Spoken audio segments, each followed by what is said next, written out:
வணக்கம் நண்பர்களே. இன்று நாம் பார்க்கவிருக்கும் தலைப்பு யமம், அதாவது அஷ்டாங்க யோகத்தின் முதல் படியான யமத்தை பற்றி பார்ப்போம். அதற்கு முன்பாக this video is sponsored by Zen Reviews. வாருங்கள் தலைப்புக்கு உள்ளாடி போகலாம். அஷ்டாங்க யோகத்தில் பதஞ்சலி முனிவர் அவர்கள் மிகவும் தெளிவாக 8 படிநிலைகளை விளக்கி கூறியிருக்கிறார்கள். அவ்வகையில் முதல் படியான யமம் என்கிற படியை பற்றி பார்க்கலாம். நம்மில் பெரும்பாலானோர் கூறுவதுண்டு, நான் மாதக்கணக்காக மெடிடேஷன் செய்கிறேன், எதுவும் எனக்கு சாத்தியப்படவில்லை, பிராணாயாமம் செய்கிறேன், எந்த பிரயோஜனமும் உள்ளது மாதிரி தெரியவில்லை.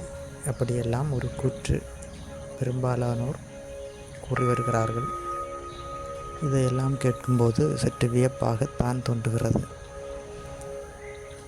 அதற்கான தீர்வே பதஞ்சலி முனிவர் அவர்களால் அஷ்டாங்க யோகம் என்னும் யோகத்தை 8 படிநிலைகளை கொண்டு விளக்கி கொடுத்திருக்கின்றார்கள்.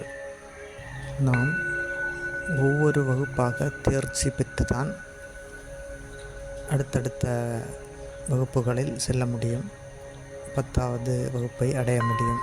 அவ்வாறே இந்த அஷ்டாங்க யோகத்தில் முதல் படியான யமம் என்பது முதல் படி. இந்த யமம் என்றால் விளக்குதல் என்று பொருள். உதாரணத்திற்கு, நாம் ஒரு வீட்டை அலங்காரப்படுத்த வேண்டும் என்றால் முதலில் அதை சுத்தம் செய்ய வேண்டும்.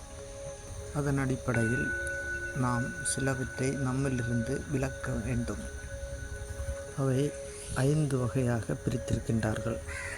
அதில் முதலாவதாக அஹிம்சை, 2வது சத்தியம், 3வது அஸ்தேயம், 4வது பிரம்மச்சரியம், 5வது அபரிக்கிரகம்.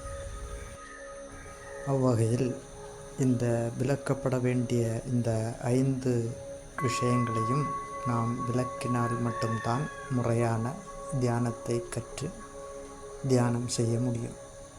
This video is sponsored by Gen Reviews.